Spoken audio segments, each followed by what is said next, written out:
turnout. Welcome to the annual observance of the International Day of Families. It's so great to have you all attending this event in person.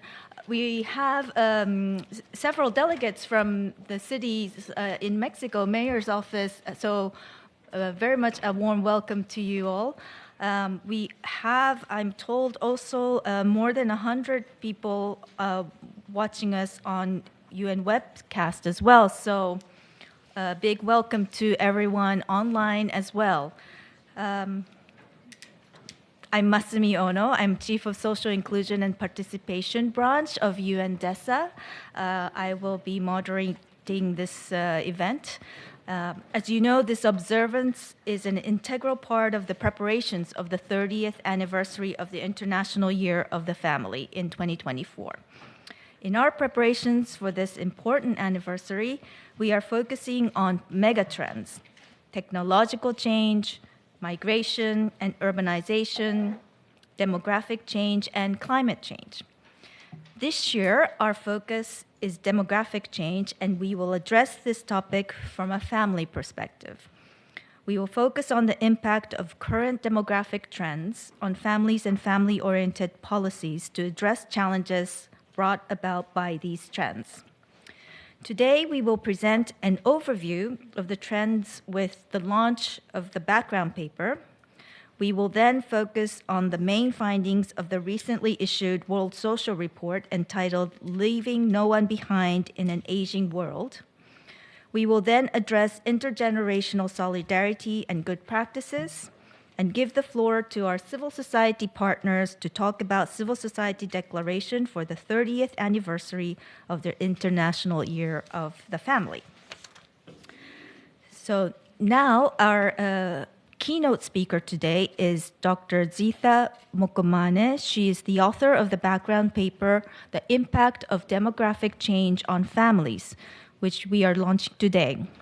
Dr. Mokomane is professor and head of Department of Sociology at the University of Pretoria, South Africa.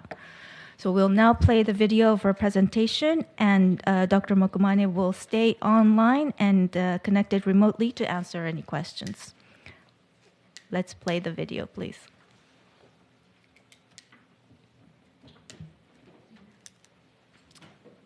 We don't have the sound.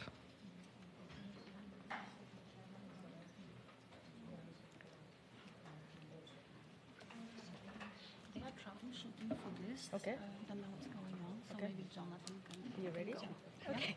All right. So while we troubleshoot the technological issues here, we'll go to our speaker, Jonathan Perry, Social Affairs Officer at UN DESA. He will present the main findings from the 2023 UN World Social Report, Leaving No One Behind in an Aging World. Floor is yours, Jonathan. Thank you, Masumi. Good afternoon, everybody. So as Masumi said, I'll be presenting some of the findings from the recent World Social Report 2023, entitled Leaving No One Behind in an Aging World. It focuses on focusing on some of the implications for families. So the report was prepared for the 20th year anniversary of the Madrid International Plan of Action on Aging, MIPA. And the idea from the department was to show what population aging means for societies and how it can be harnessed to better support the Sustainable Development Goals. The report discusses the situation facing today's older persons, but it also looks at the aging process as a whole, and how we can make the most of the opportunities of aging societies while managing the challenges. So we really wanted to show how we can address inequalities today in a way that benefits future generations. And when we started working on the report 2 years ago, we also looked around and saw declining trust in governments and each other. So an overarching message of the report is that sustainability and equity today can really build solidarity and trust across generations and across communities. The report also discusses changing household structures and family living arrangements with their implications for the aging process, especially on long-term care systems. So I'll focus on care a little bit towards the end of my presentation. I'd like to start quickly with some of the good demographic news from the report, just by way of an introduction. And that is that people all over the world are living longer, and there are now more people alive at older ages than ever before. You can see here that the major headline of success. So a baby born in 2021 can expect to live to 71 years on average, almost 25 years more than a baby born in 1950. Most of the increase in life expectancy has been due to fewer childhood deaths, but we've also seen big gains at older ages as well. And despite the impact of COVID-19, celebrating your 70th or your 80th birthday is becoming much more common globally. And while these gains have been more or less shared, there are still big differences across communities and across regions, and also between groups of people within societies as well. So, for example, women live an average of 5 years longer than men.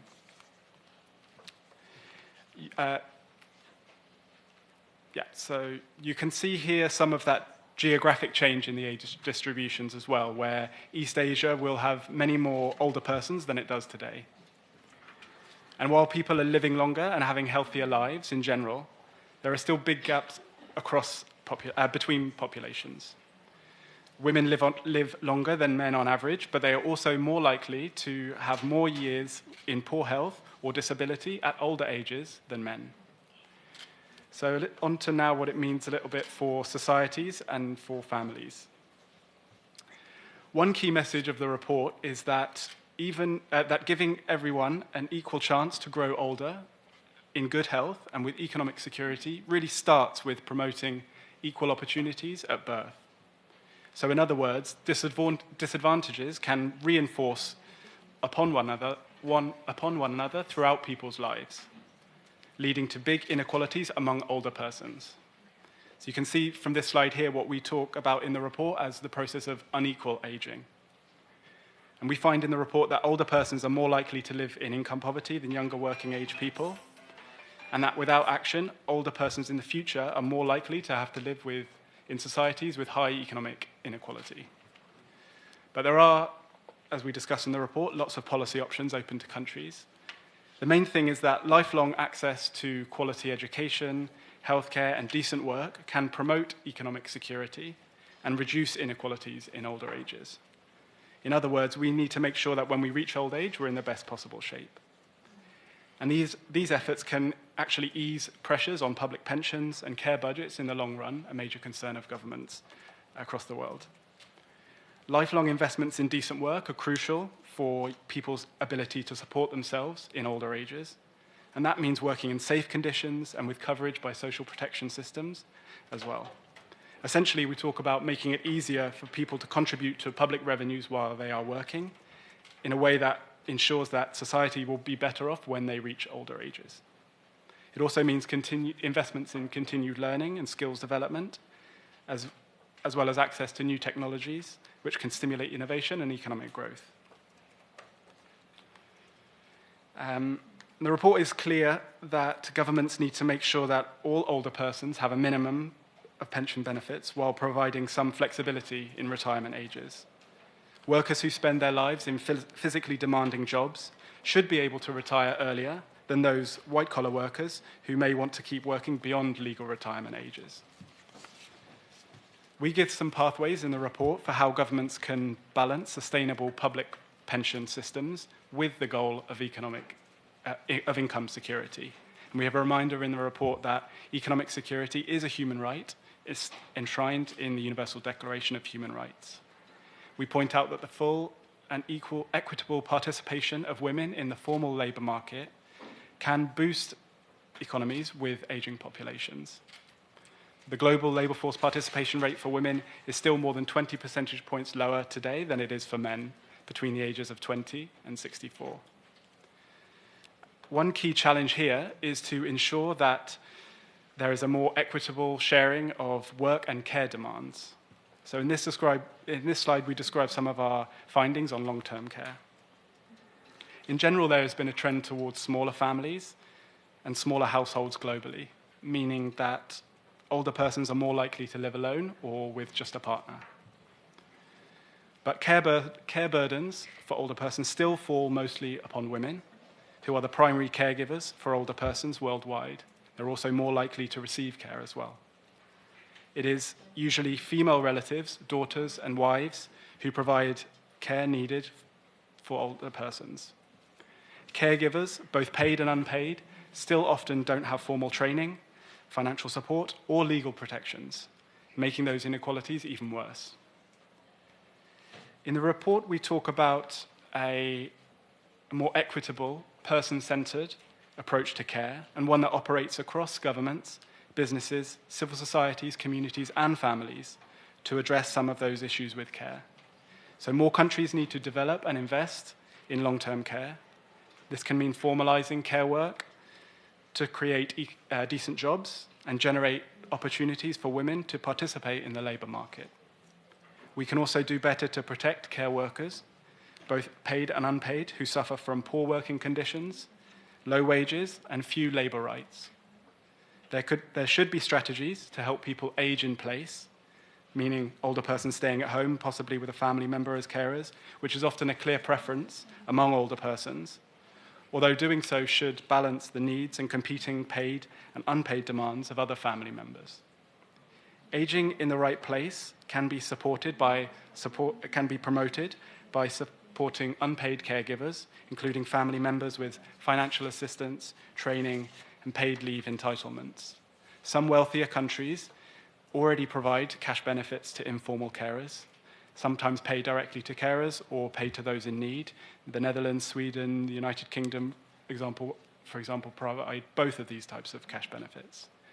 Other countries provide rights to leave to care for a family member, either unpaid or paid. Some European countries, Poland, Belgium, and some of the Nordic countries also have some of the most generous paid leave support for caregivers. Respite care, where older persons can go to give unpaid carers a break from their responsibilities, are also crucial. And better oversight and regulation of care systems overall can help to address some of the inequalities in care provision. Overall, while there isn't a one-size-fits-all response to population aging, the report sets out some of the pathways that countries can help to manage the transformation. So I encourage you all to go and read it, or at least the executive summary. There's a couple of remaining hard copies over in the corner, but this is what it looks like. So it also can be found online as well. I'll stop here, and I'll pass back over to Masumi, and thank you for your attention.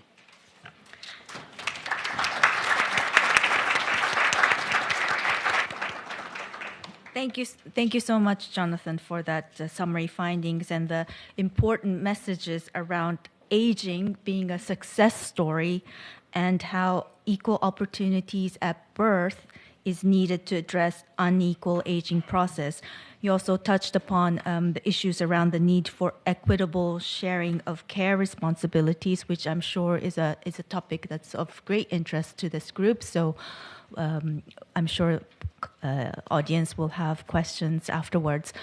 Let's see if we can now go back to Dr. Zita Mokomane's presentation.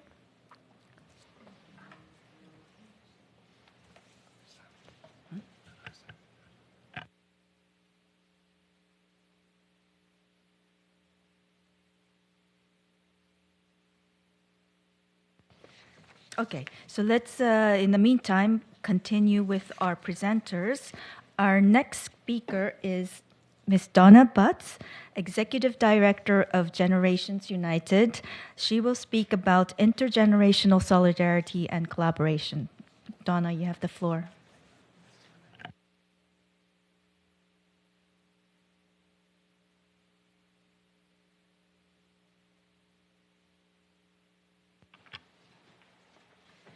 Good afternoon, and thank you. I am filling in for a dear, dear colleague, Dr. Ernest Gonzalez, who is very sorry that he's not able to be here today. He contacted us last night and is very ill, but he spent quite a bit of time preparing a presentation, and as a good colleague and friend, I told him that I'd be honored to have an opportunity to take his place, although I will not claim to be as gifted as Ernest is. But thank you, And thank you. So, I do want to thank Masumi, Rianata, and dear colleagues for this opportunity and for the interest that you've expressed in the promise and challenges of intergenerational cohesion in the 21st century. There are many challenges, as Mr. Perry said, and many opportunities. We know that people are living longer, and what our goal is that they prosper. In addition to some of the studies you've heard about, there was one recent one of children born in Western societies who will live, more now, will live to be 100 years old. Nearly 1 billion people are expected to be 65 or older by 2023. So while population aging is one of our greatest achievements of humankind, the demographic shifts also come with major challenges and opportunities. And we can look at this as a grand challenge to reduce, if not eliminate, the inequities in health that are a result of the systemic across extended life courses. Most of them are avoidable and unfair, and they cut into the quality and quantity of life of individuals, their families, and their communities. Oftentimes when we hear about aging, we hear about it in terms of Ds. It's death, disease, depression, dementia, all very negative connotations. And at the population level, we think about bankrupt budgets, strains on the healthcare system, and overburdening a younger population. But along with that comes the inequity, the anti-racism, ageism, sexism. And so in order to really combat this and take it on, we need to think of these as with an intergenerational solutions lens, with an intersectionality to build a knowledge base that informs policy, practice, and in particular in the area of employment and other areas. We need to really think about how we change the conversation from burden to benefit and focus on intergenerational solutions. Now, there are many areas that intergenerational programming have focused on in ways that we can end in age segregation, focusing on health, academic performance, and discrimination. Intergenerational interventions are really prevention and treatment that help with our economies, our communities, and our younger and older other populations. For example, intergenerational programs that combat obesity, which costs us $61 billion a year, can help to reduce obesity. When older adults are engaged in helping young children achieve academic accomplishments, that really helps our GDP by more than $551 billion annually. In the face of longevity, we need to make sure that we're identifying solutions that benefit multiple generations. And I think a current one we're in discussions about has to do with the social isolation and loneliness that we were experiencing even before COVID.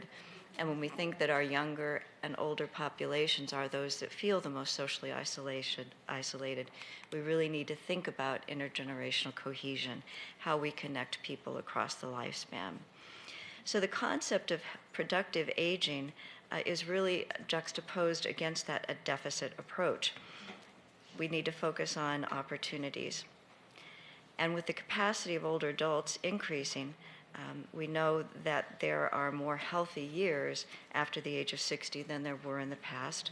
We know that there are increased levels of education and social capital or human capital that we can engage with. But we also know that older adults want to be involved, they want to be engaged, they want to have purpose and a reason to get up in the morning and contribute to their communities. So we must make it possible for them to be able to do that. Dr. Gonzalez did a report for us at Generations United on making the case for intergenerational programs, and I'd encourage you all to go to either the Generations United webpage or to NYU's website and download this document, because he's done an incredible job of breaking it down based on age group. So just to share a couple of those highlights for you in terms of the benefits, we know that for infants and preschool, that it increases their ability to see people differently than they are and accept them.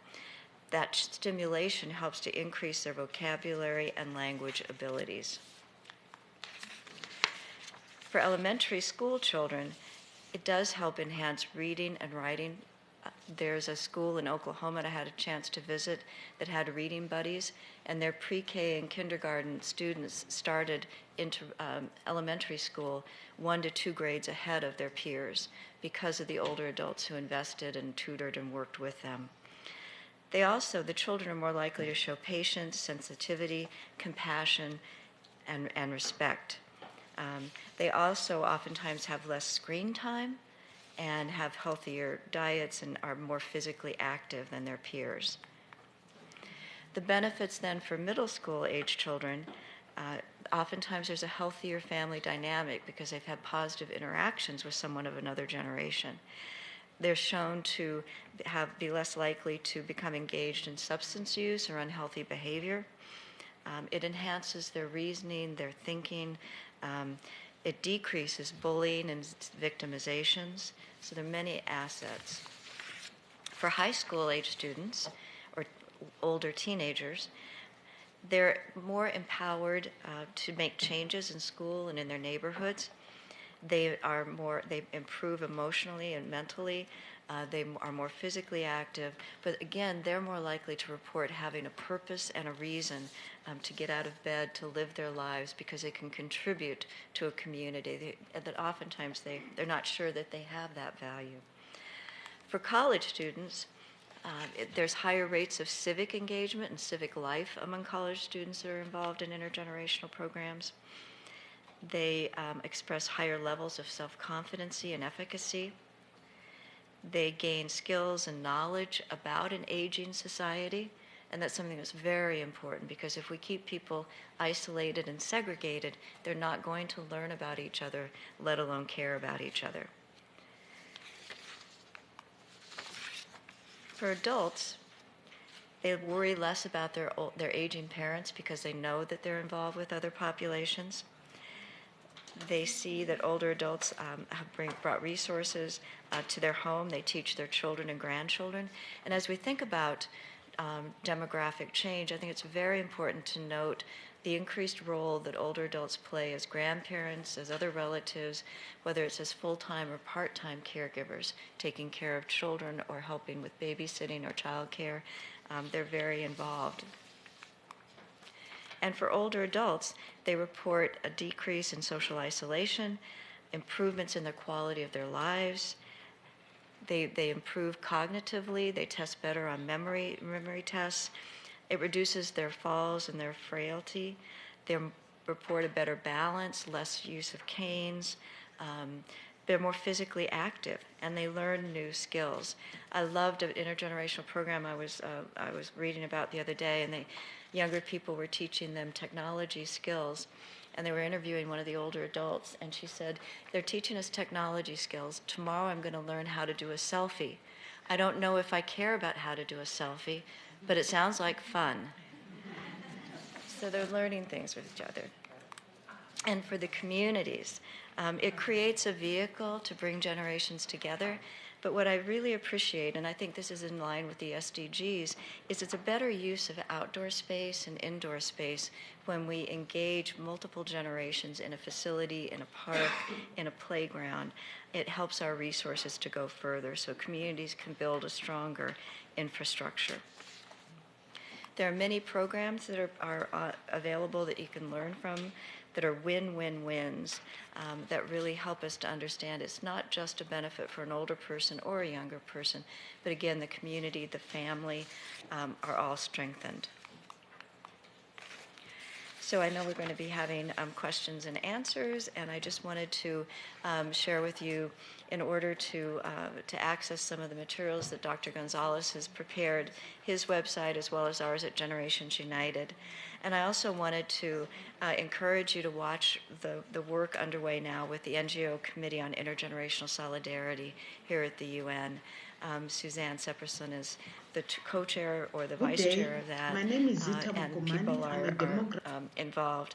And then at the Generations United conference this summer, we'll be offering a symposium on the changing demographics and family, and many of our colleagues here at the UN will be involved with that so that we can more deeply dive into the importance of the changing demographics. So thank you very much.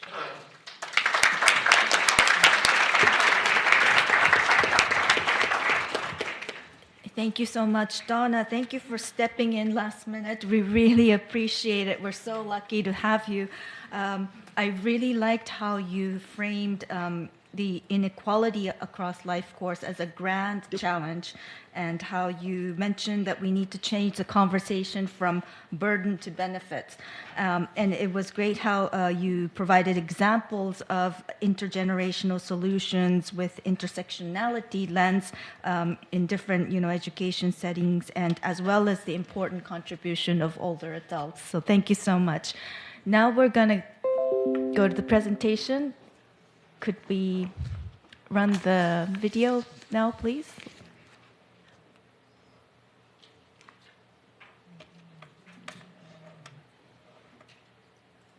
Good day. My name is Zita Mukomani. I'm a demographer and currently a professor and head in the Department of Sociology at the University of Pretoria in South Africa. I'm delighted to be giving this keynote address on the impact of demographic change on families.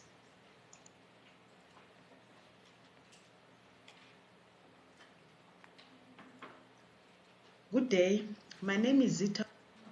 To put everything in context, I would like to start with the definition of demography. It is the scientific study of human populations with a particular interest in the analysis of three phenomena, namely changes in population size, the composition of population, and the distribution of populations in space.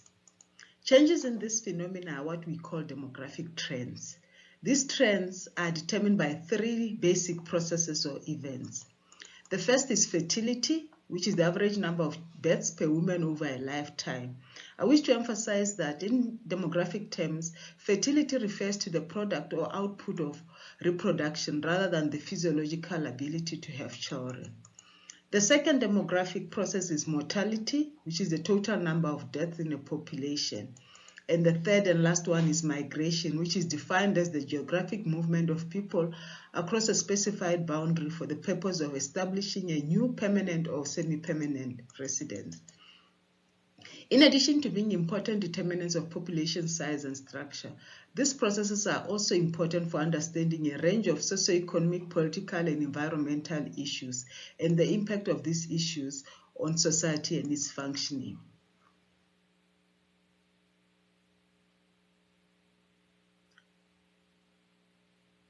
Understanding because of their impact on the family, which is widely recognized as the fundamental unit of society. This statement made by Judith Selzer in a 2019 article clearly summarizes why this is the case. As the statement shows, all demographic events occur in families. The motivation for having a child, for example, which is fertility, the consequence of losing a parent or a spouse, or in fact any family member, which is mortality, and when people move to new locations, which is migration, are all family experiences. Selzer also shows how demographic trends can determine individuals' health outcomes, labor force participation, and the economic welfare of families and family members. It is also from this statement we can also deduct that the impact of family trends, the impact of demographic trends on families is also of relevance to a number of Sustainable Development Goals or SDGs, specifically SDG 1 on poverty eradication, SDG 3 on good health and well-being, SDG 4 on quality education, SDG 5 on gender equality, SDG 8 on decent work and economic growth, as well as SDG 16 on ending violence, among others. In the next 10 minutes or so, I'll give a high-level overview of how demographic trends and the underlying process can impact families. I'll start with fertility, then talk about mortality, then finally migration. This presentation is just to set a stage for the upcoming presentations that will dwell more on the prevailing demographic trends and their impact on contemporary families and society. On the whole, demographic literature has consistently shown that fertility levels can generate benefits or costs for society, and this may be either be captured within the family or spill over and influence the welfare of other members of families and society. In terms of benefits, Becker's theory on the quantity-quality trade-off has been widely used to argue that high fertility or the high quantity of children strains family budgets and reduces the availability of resources to feed, educate, and provide health care to children. Families with fewer children, on the other hand, tend to invest more on the quality of the children they have. For example, through providing them with better education, better nutrition, better access to health care, and overall lifetime opportunities, which together can reduce family poverty and stimulate positive family well-being. It can thus be argued that lower fertility has positive outcomes for children's education and health, and eventually for the human capital of families and societies at large. Another benefit of lower fertility is demonstrated association with increased participation of women in the labor force. This is particularly the case in societies where the bulk of childbearing and childcare responsibility is carried by women. On the other hand, fewer children per woman, which is lower fertility, can theoretically free up women's time and contribute to an increase in their labor force participation. In terms of high fertility, a long-standing hypothesis relates to its role as a form of safety net or old age support in contexts where there is no or limited social security for older people. The argument here is that in context of low fertility decline, older people will eventually have fewer children with whom they can reside, and hence they will have compromised long-term care. Long-term care includes acts such as material assistance, help with daily activities, and emotional support for older people. Long-term care has an element of filial obligation by which children essentially have a responsibility to support their aged parents in return for, or as a repayment if you wish, of the parental care and support they received in childhood. One way through which this obligation is executed is through co-residence between older parents and their adult children in multi-generational households. Residence in multi-generational life has been associated with positive subjective well-being and overall improved health outcomes among older people, as well as with strengthened intergenerational relationships. This relationship provides reciprocal material, emotional, and affective support between younger and older family members. Decreased family fertility has also been associated with compromised family social capital, which entails social relationships, values, and norms shared by a family, and these norms are positively linked with family members' mental and physical health status. Now moving to mortality. The family effect in mortality is associated with the socioeconomic status of household and parents.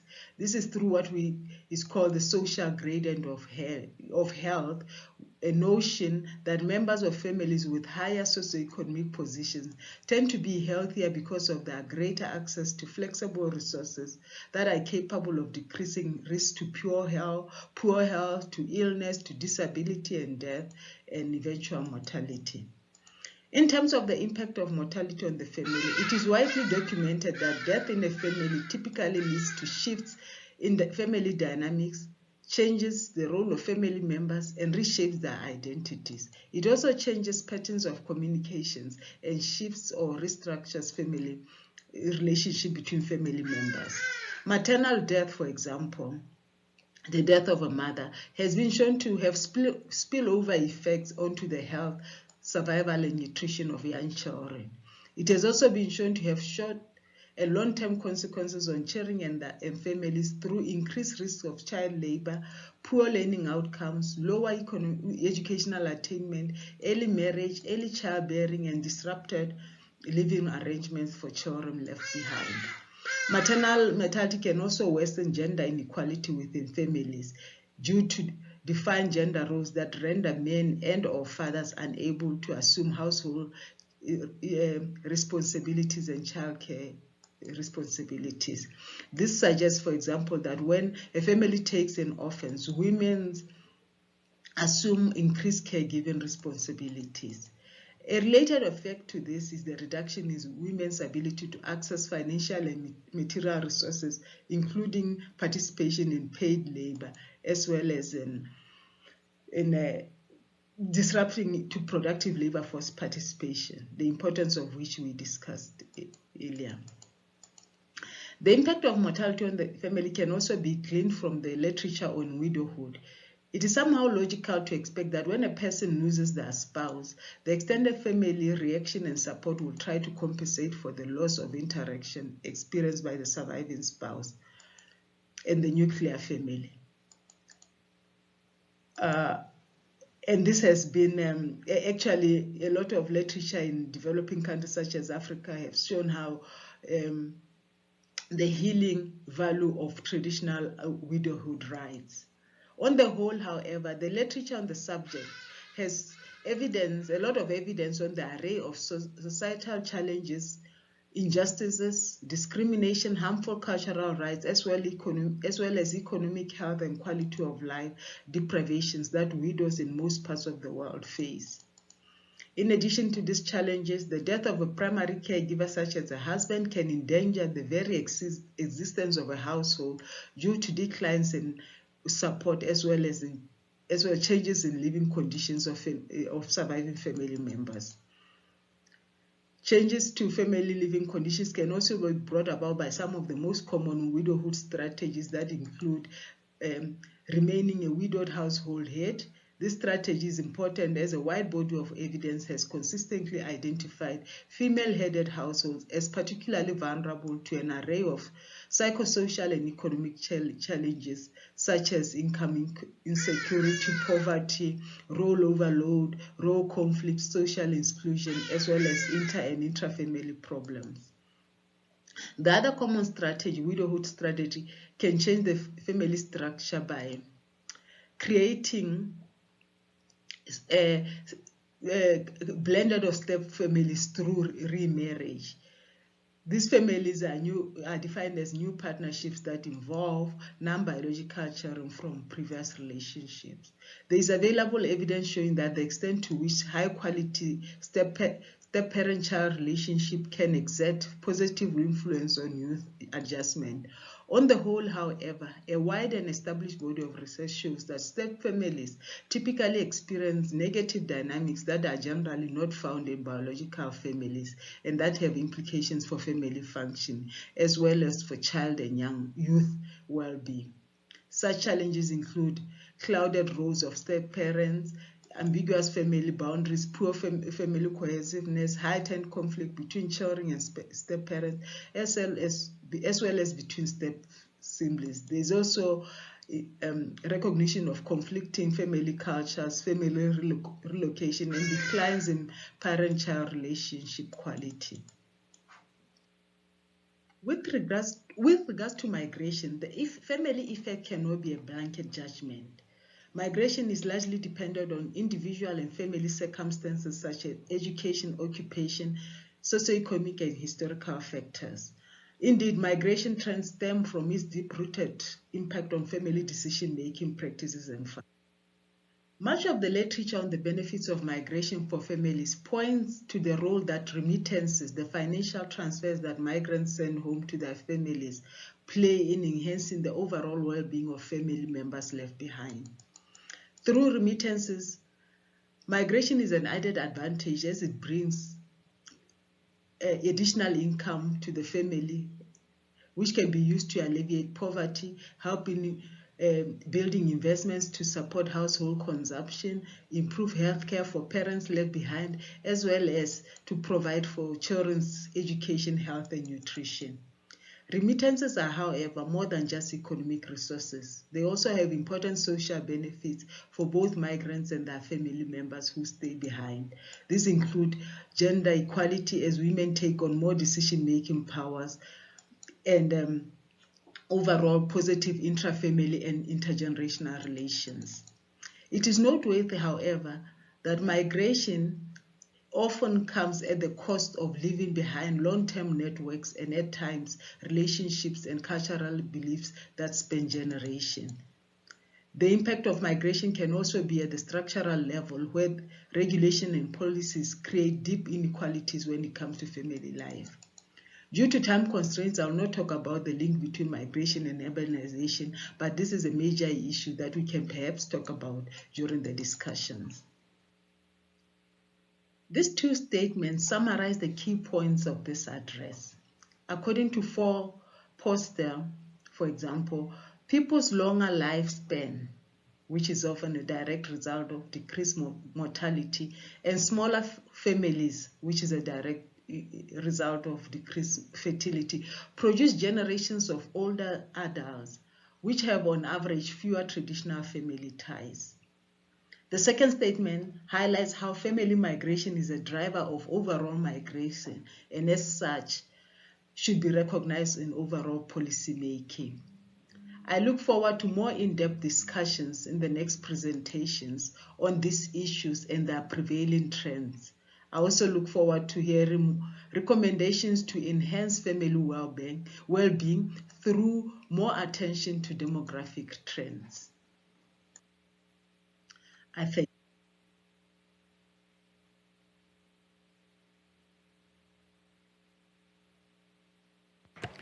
Thank you so much, Dr. Mokomani. She's online, so we'll have time for questions for her from the floor as well. I really urge everyone to check out the full paper, which is online on the website of UNDESA International Day of Families. It's you can see there's a lot to unpack here, and the paper is so rich with data and analysis on the fertility, mortality, and migration and their impacts on family-related policies. Now I would like to turn to our three civil society representatives who will focus on the importance of civil society declaration for International Year of the Family plus 30, noting its recommendations on the topic of demographic change and families. We will hear from Angela Fallenstein, Doha International Family Institute representative, Elizabeth Mueller, European Large Families Confederation representative, and Alex Vasquez, International Federation for Family Development representative. So we'll start with Angela, please.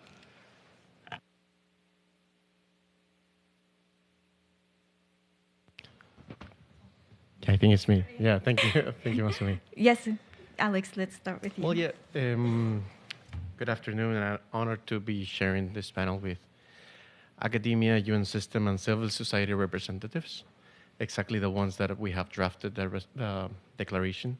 And thank you for the Division on Inclusive Social Development for organizing this observance.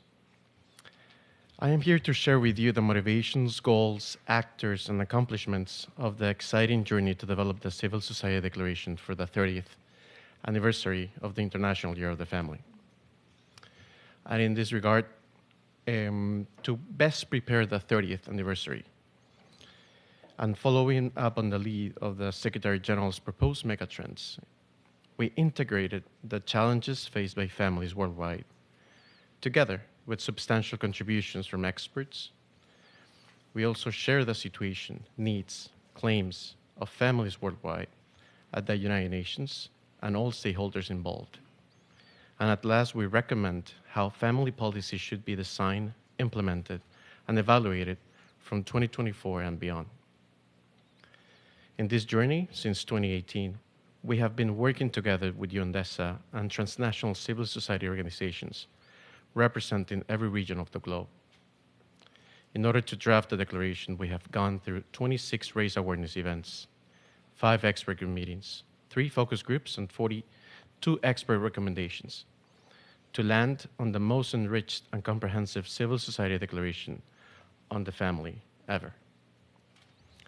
Now, I will kindly ask the other drafters to convey some of the contents of the declaration. Angela, please. The Doha International Family Institute would sincerely like to thank the United Nations Division on Inclusive Social Development and UNDESA for convening this important observance of the International Day of the Family. At the heart of the event today is our shared goal of advocating for and promoting the support and empowerment of the family as a fundamental group unit of society. Having considered today's theme, families and demographic change, we pay particular attention to the Civil Society Declaration on the 30th anniversary of the International Year of the Family that issues the call to, first, provide assistance, care, protection for all family members, taking into account longer life expectancy, growing numbers of dual worker households, declining fertility, higher rates of family breakdown, and changing family patterns, particularly through the evaluation and development of healthcare, pension systems, and care policies. And promote initiatives on early childhood development through allowing parents and primary caregivers to spend more time with their children, to bond, and to secure attachment in the first years, as well as to provide better access to health and child development services, affordable health care, parental leave, and other effective ways to cultivate children's potential and improve their well-being. In this regard, the Civil Society Declaration reaffirms the role of the family as a fundamental unit of society, responsible for the growth and well-being of all of its members, particularly children, and that it should be afforded protection and assistance. As such, we recognize the need to, first, enhance the development and implementation of comprehensive and holistic family policies, from evaluation to implementation, that recognize the indispensable role of the family in society. Second, support the increase of fertility rates or slow down its decline by increasing awareness levels that provide information on the changing values and the personal factors affecting fertility decisions. Third, reinforce the importance of implementing a set of financial support policies, such as child care allowances, as well as policies and programs that support in the cost of marriage, housing, parenting, and childbearing. Fourth, develop work-family balance policies, including a revision of parental leave, childcare, and flexible work arrangements. And fifth, encourage the development of the holistic, family-friendly programs that encourage the central role of the family in society, such as the development of parenting education programs. And so we thank you, dear colleagues and distinguished representatives, for the opportunity to work together to advance family policy and research as we collaborate on preparations for the celebration of the 30th anniversary of the International Year of the Family. Thank you.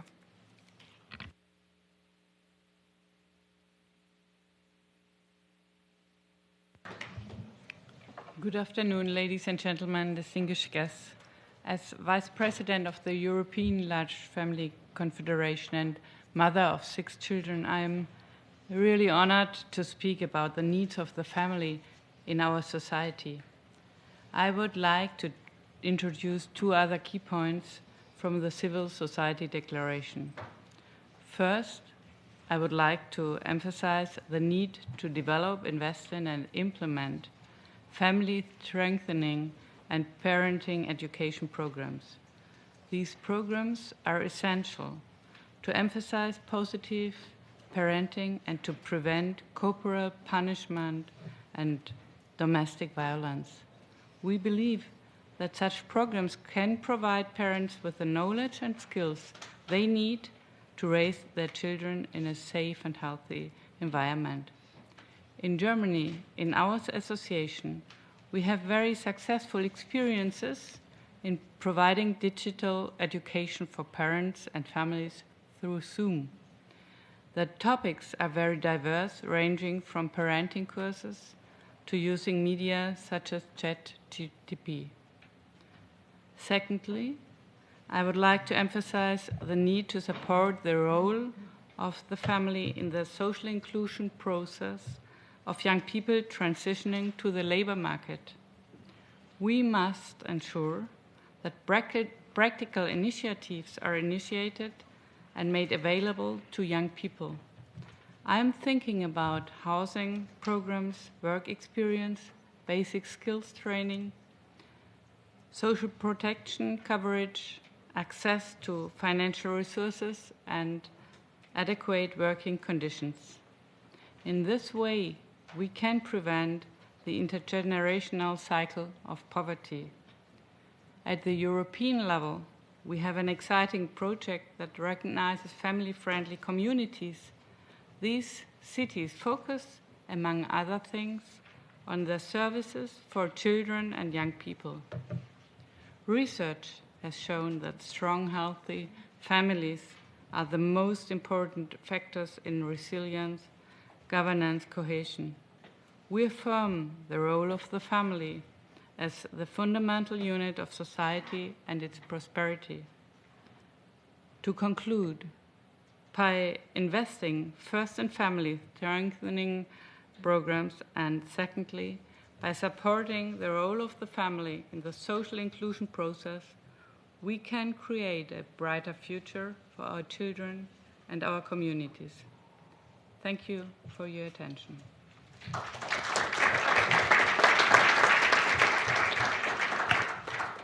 Just to wrap up.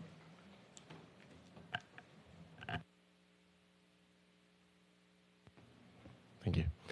Allow me just to wrap up, to ask this question. What will be the future for families?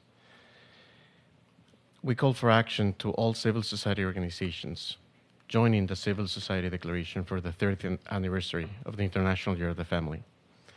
This will definitely make an impact on the UN system, member states, and other stakeholders. Sharing the realities of families worldwide and supporting substantive recommendations for better family-friendly policies will definitely spur policymakers to design, implement, and evaluate better family policies. We're just following up on the UN resolution that invites relevant stakeholders as part of the preparations for the 30th anniversary of the International Year of the Family to support research and awareness-raising activities at the national, regional, and international levels on the impact of technological, demographic, urbanization, migration, and climate change trends on families in order to harness their positive effects and mitigate their negative impacts. Thank you.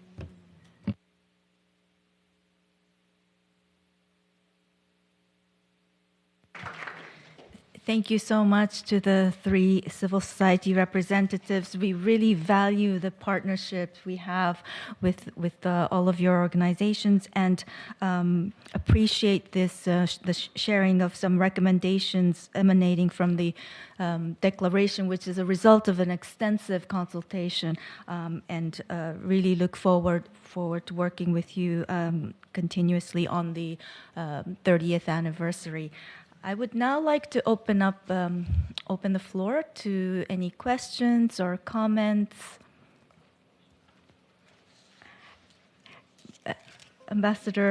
Madame Ambassador from Hungary, you have the floor. Thank you very much. First of all, I would like to thank you and thanks all of you for organizing this very insightful panel on the occasion of the International Day of the Families. And I have to tell you that family has a specific importance for Hungary. We all agree that today one of the largest demographic challenges in Europe and other countries in the world is population aging and the decreasing number of childbirth. This does not only pose a burden on our economies and societies and bring into question the future of our nations, but also represent difficulties for families who are facing the double responsibility of raising children and taking care of the elderly. Women undertake a disproportionate amount of this work, very often unrecognized and unpaid, as one of our special pointed out. Families, as a fundamental unit of society, should not face these challenges alone. In our view, it is a responsibility of states to support families in this context through inclusive, gender-responsive, family-friendly policies tailored to the different needs and priorities of each family. In Hungary, 5% of the annual GDP is dedicated to ensure that all couples wishing to have children have the necessary financial support and circumstances to do so. Hungarian family policies are designed in a way to ensure that families with children are not only not poorer, but actually better off financially than those without children. The goal of these complex and holistic family policies is to encourage marriage and childbirth, support families in their important role of childbearing and caring for the elderly, advance gender equality, improve work-life balance, and support active aging and strengthening intergenerational solidarity through facilitating the active participation of grandparents in family life. Hungary's successful family policies provide for three elements: the time, the services, and the resources to this end, as defined by the UNICEF. The time, meaning remunerated time to spend with children and caring for the elderly, by providing paid parental leave allowances for care duties and job protection for young mothers. Moreover, in Hungary, women can retire after 40 years of employment to participate in the care of their grandchildren.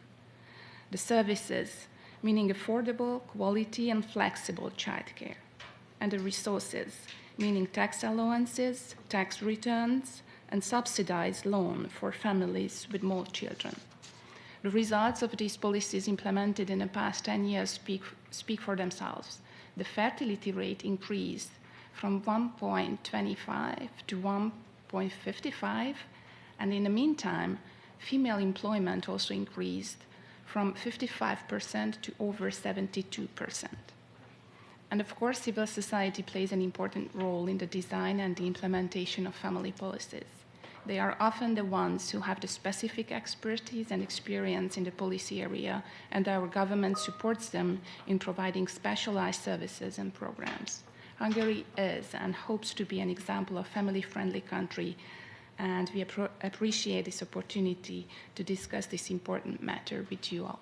Thank you.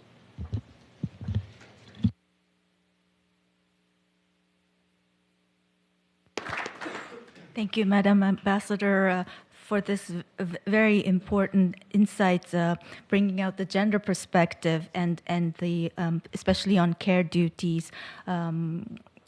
It has so much implications on demographics, as you pointed out, and as you and other speakers have said, the important role of family as a fundamental unit. This is really has much implications for the kind of comprehensive policies we need to be advocating and promoting. I would like to see if anyone from the floor would like to ask any questions to the panelists or comments. Yes, Madam, please, if you could identify yourself, that would be much appreciated. Hello, everyone. My name is Dr. Suzanne Bleiberg-Sepperson. I'm the vice Hello, everyone. My name is Dr. Suzanne Bleiberg-Sepperson. I'm the vice chair of the Committee on Intergenerational Solidarity. So I'm very impressed with the panel and the presentation, and I have a few questions. I did attend to the ambassador from Hungary, was it the second committee or third committee? And I was extremely impressed by the amount of government support for childcare. It was very impressive.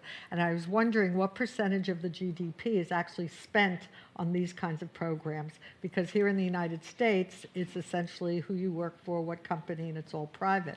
And that brings me over to Madam Mueller. I just want to say that I was born in Germany, so I'm very, curious now in terms of concrete activities, because I heard from Hungary and how that compares, and I know the situation in the United States. So are there any specific programs? Are they income-based? How do these specific activities to support families occur? Because I'll simply say, as a mother of 3 children and now a grandmother of 6 children, I just watch my daughter and daughter-in-laws, how they struggle, in terms of combining employment and family care and child care. And I'm actually proudly doing a lot of babysitting these days. But I was just wondering, what the balance is between state and private. And so you could respond to that, I'd appreciate it. Maybe we'll take 2-3 questions at a time and then have the speakers respond. Yes, Madame, please. Thank you. I am so impressed. You covered so many areas so well. This is just really excellent. I guess my question is, there's such a need to increase employment, especially of mothers. But there's a problem if mothers spend too much time, and fathers, too much time from their children. There's this, Angela mentioned attachment. So, if we focus too much on employment, we're missing the point. And the most important thing is family. So I'm asking the question of addressing kind of the culture that says family is most important, like family-oriented policy instead of work-oriented families. If that's a question, it's a problem, I know, but I'd like to know what you think. Thank you very much. Anyone else with a question or comment? Oh, yes, please, in the back. Thank you. Thank you very much. I'm the permanent representative of Guatemala to the United Nations. I would like to join others in thanking UNDESA as well as the different panelists celebrating today this important day of families and sharing different data and questions. For us in Guatemala, we have a public policy of life and family that was established 1 year ago in March, that is implemented in 99 programs at national level, where intergenerational solidarity is very key, since it is established that family is the essential basis of society during prenatal life, early childhood, adolescence, youth, adulthood, and older adulthood, in accordance with the Constitution of the Republic of Guatemala, as well as other national and international legal instruments recognized in the country.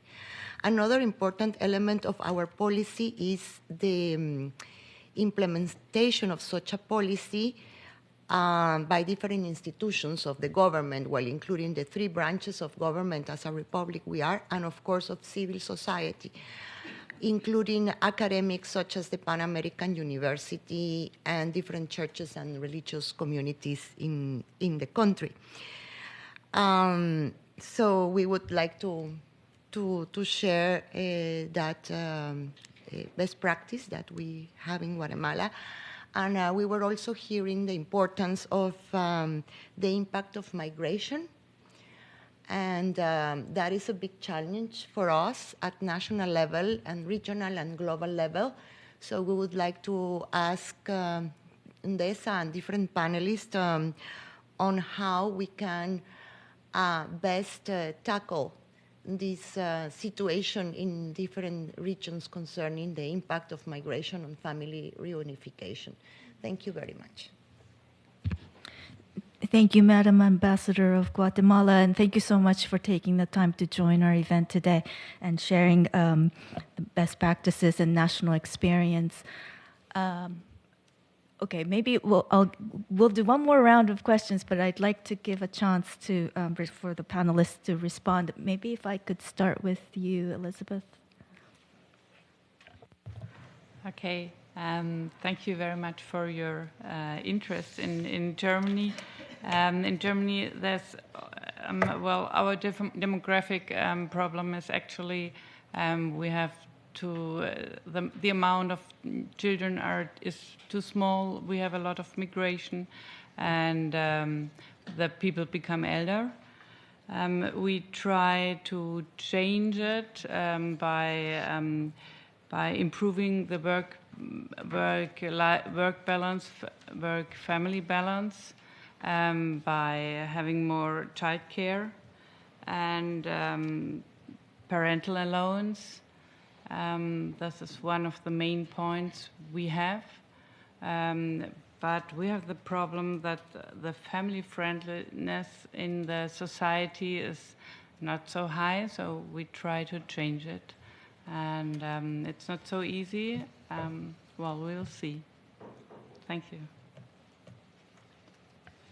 Thank you so much. Maybe if I could go to Dr. Mokomane online, especially about the question on migration, if you like. Can you hear us? Yes. Yes, can you hear me? Yes, thank you.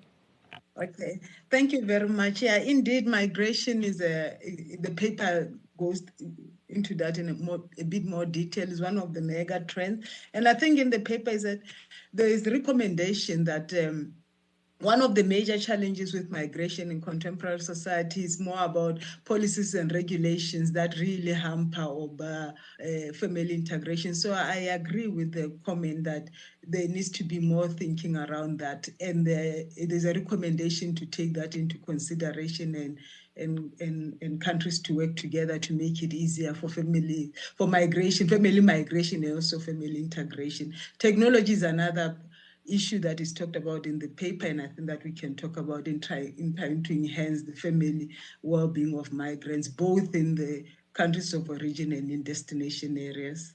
Thank you. Thank you so much. On the question about childcare and maybe more broadly in general care duties, would anyone like to jump in? Okay, Jonathan, please.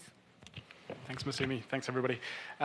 So just touching on the question about balancing the need for improving labour market participation, especially among women, and then balancing the need for family-friendly policies as well. To me, I think make clear in the report that those things are not mutually exclusive, that there are policies that countries can pursue that would do both of those things, that can both improve labour market participation, and in the context of population aging, that will be an increasing concern, ensuring that there are more workers that are contributing to the public revenue, but that they are doing so in decent work conditions, which includes access to social protection and paid leave as well, which are both family-friendly policies as well. So I think it's very important to not to see those things as mutually exclusive, that they can reinforce each other, and there are many different models that countries pursue, but that fundamental imperative of achieving both of those goals is one that countries need to keep in mind, I think. Donna, please. Thank you. I would just like to add that it's very important as we're thinking about our policies to think about the changing demographics and definition of family, in that in so many cases older adults are taking on primary care roles. And so as we're crafting policy, we think about childcare as making sure the childcare that supports are available to non-traditional families like grandparents and other relatives raising children. And then the other thing I wanted to add on intergenerational solidarity, I really appreciated hearing so many of the comments on the topic, is to think about how as a world we have thrived and survived over the years. Some people will point to the grandparent effect or the grandparent advantage. That's what's helped us throughout time is the fact that we have those older caregivers, and now we have even a more incredible opportunity because we have such a larger scope of older caregivers and family members. So it's to make sure that we're being inclusive and really promoting solidarity. Thank you. Thank you for those very constructive messages. Maybe we'll go around for another round. Yes. So we'll start with you, Madame, and then you, sir, and then you.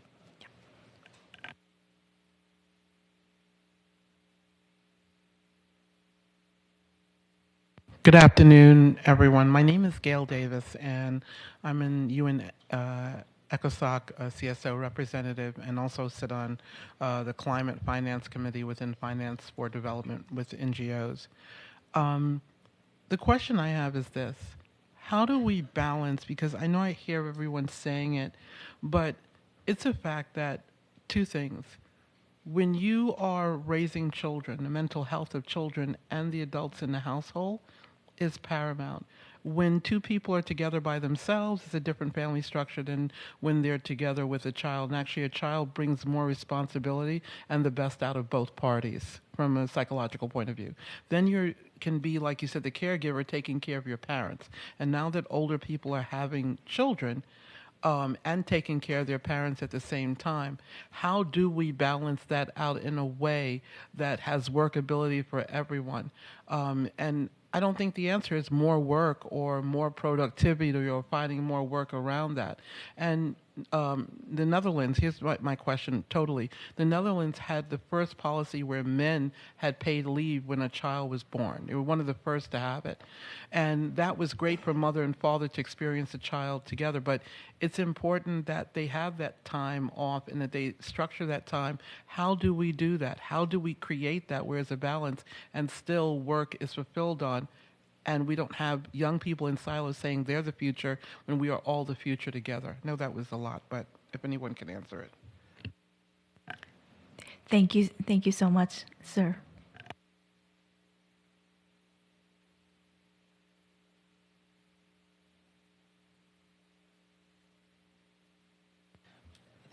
Okay. Hi, everyone. My name is Nathan Wiltshire. I'm a researcher at Yale and Australian National University.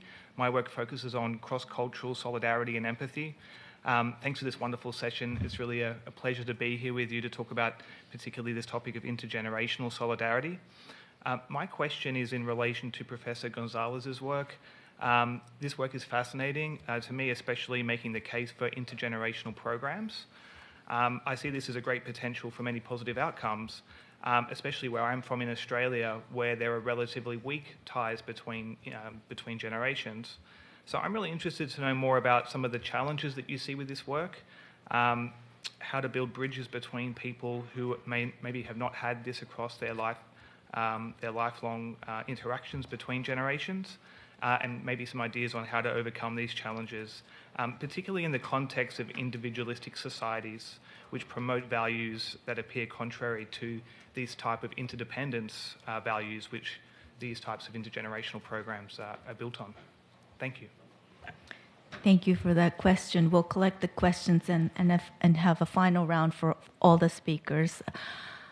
Madam, you have the floor.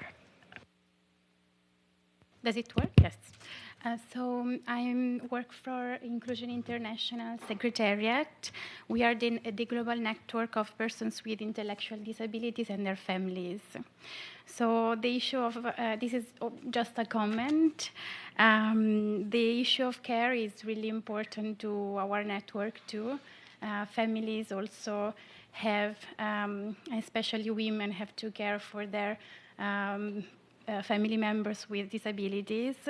So, yeah, it's we have a lot in common with what was said today, and we are very excited also to be part of the celebrations for the 30th anniversary of the families, and we hope that the issue of disability will also be seen as more relevant. And we, as a network, are exploring, we are eager to start working on a global report also on families, too. Yeah, we are very excited to join you. Thank you. Thank you very much for that comment and information. Sir, in the back. Thank you. Well, I'm from Kiribati, an island in the center of the Pacific, the first to be in the new millennium, the first every day. The sun rises first in Kiribati. And so if you remember the millennium celebration, we were there on an island and we celebrated the dawn of the new millennium, the first in the world, on Millennium Island in my country. And the theme of our celebration was rebuilding the world by rebuilding the families and the cultures. And so I'm very glad. Thank you for organizing this. I'm very, very happy to be part of this, the Family Day. So let me say, happy Family Day to all of you. Yesterday we celebrated the Mother's Day. And I think they're connected, in my opinion.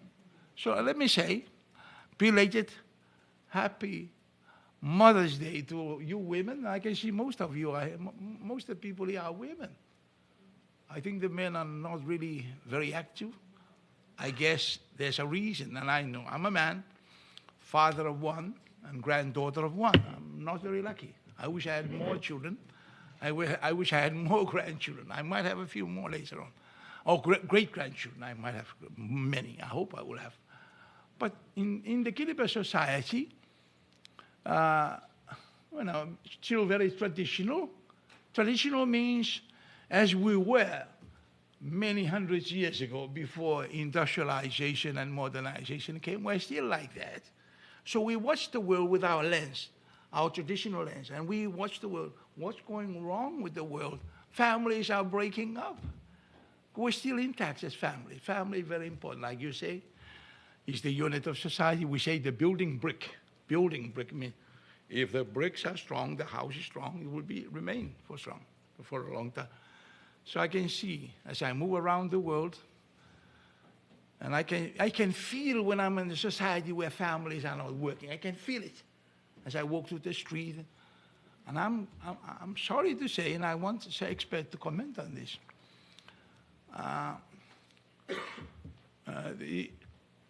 What is going wrong? What is wrong? What is it? Is it technology? Is it modernization? Globalization? Why the family is breaking up? I see in some society, more than half the children are from broken homes. Too many people breaking up.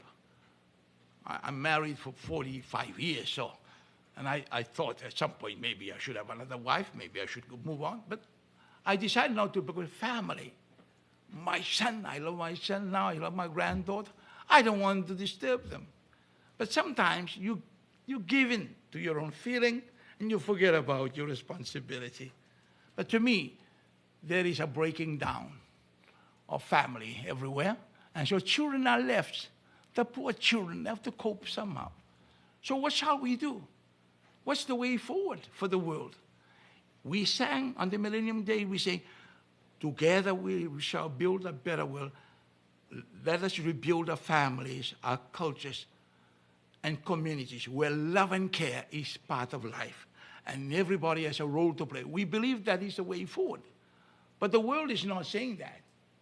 Looks like too much of this story telling us, it's better to do this and this. Change it. Change the way the world was made. Change the structure of the world. Change the structure of families. Can we get some good advice from the experts? We have Dr. Mokomane there. What is the way forward, Doctor?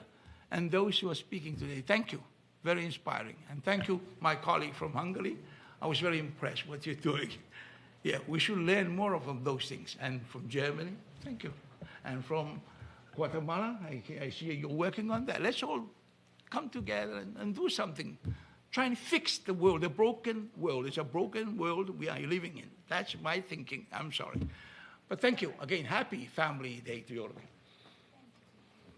Thank you, sir, for those thoughts. And we've run out of time, but I want to give maybe 30 seconds each to the speakers to wrap up and to address any of the questions that were raised in the second round about balancing family and work and intergenerational interactions, disability, and the role of family on the way forward. So maybe if I could start with you online, Dr. Mokomane.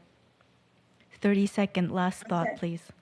Okay, thank you very much to the last speaker. I'll just say that I think this is the theme of today, just demographic trends. So maybe in the report, and I think from the other presentation, you can see how demographic trends are affecting families and how we can support them. I think that's the short answer to it. And I was also very interested in the discussion around care and taking from a developing country perspective. I would really like to say that family policies should also look at informal care workers because the dynamics there are different than in informal care and wage care. We don't have paid leave and all those parental leave. So a bulk of working parents in developing countries are in the informal sector, and that should be taken into consideration. Another issue, I agree with children with disability or family members with disabilities and mental health issues. I think that should also form the core of our care programs as going forward. That's what I can say in my 30 seconds. Thank you. Thank you so much. Jonathan, next. Thanks, Masumi. I think we touched a lot about the balance of these different policies, but I think to me, and according to the work that we've done, I think there are two imperative, and all of these pathways will look different in different countries. There is no one-size-fits-all, and it has to be respectful of the different needs and imperatives of the country that these policies are operating in. But two kind of main kind of imperatives, I think, when countries are approaching these problems. The first is the need to provide economic security for all members of the household or the family, young and old, female, male. So not to just think about economic security in a very narrow sense, but think about economic security across different members of families. And the second imperative is to provide choice and space for the ambitions of all family members to engage in the labour market, for example, especially the formal labour market. We heard online that the importance of providing informal care and formalising the care economy is a kind of crucial element to both support aging populations and also to support families and caregivers as well. So that transition from informal to formality is a crucial imperative for all countries to pursue, I think. Thank you, Jonathan. Donna, please. Thank you. And thank you for all the wonderful comments and questions. When it comes to intergenerational solidarity, I simply want to reiterate and urge people to think about an intergenerational solutions lens whenever we're looking at any of the issues that we're facing in our communities and countries, whether that's the environment, whether that's preserving culture, whether that's creating safe environments, is to not think about what older adults need and then think about what children need and then think about what middle-aged people need, but think about it from that holistic intergenerational solutions lens that realizes that people at all ages and stages of life have something to contribute to supporting families and to supporting our communities. We need to make sure that we're weaving our policies and our solutions so that they do value the strengths of everyone. Thank you. Thank you. Donna, Alex?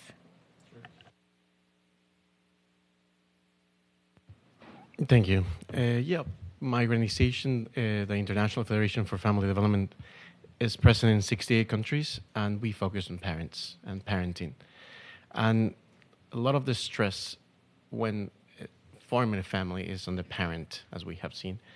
And we have to consider what is a family-friendly policy for, either as a public or a private institution moving it, is either for social protection, mental health, education, care, and economic security, and who is it really benefiting? Either institutions or corporations or the family itself, and in this case, that affects all the decisions of the future and in demographic challenges. Thank you, Alex. Angela?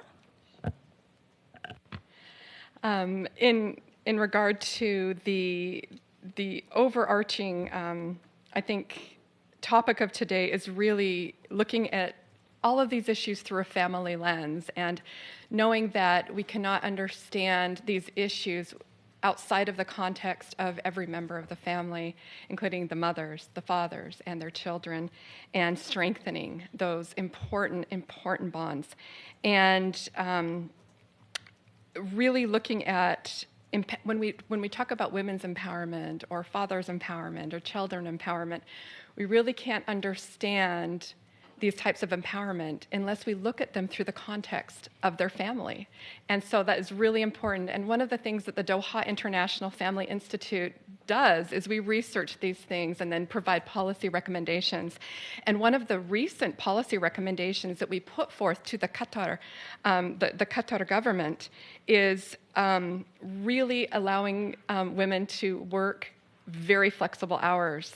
They have now implemented that into their human resource system where they can choose. They have choice. And I think that's so important is they can choose to stay home with their children. They can choose to work part-time or full-time, whatever works best for them and their family, and especially for the little ones at home, what works best for them. So that has been implemented. And I think that when we can put these implementations into national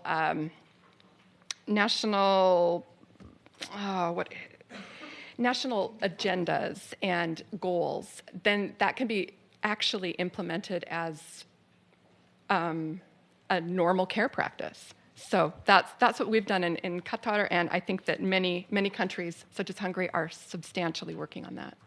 Thank you. Thank you. And Elizabeth, please. Thank you for giving me the word again, and I'm very impressed about all what was said. And I take it home again that families are really important, but they are a fragile structure, and we need a lot of power. They need a lot of empowerment, and I'm sure we are a good group to support this. Thank you. Thank you. Thank you so much. And thank you to all the speakers and all the participants in the room and online, really for the rich discussions and interaction. I think each of us have a lot to take back, and I hope you will stay engaged, and we really look forward to continuing our work together. So happy International Day of Families, and thank you so much for joining.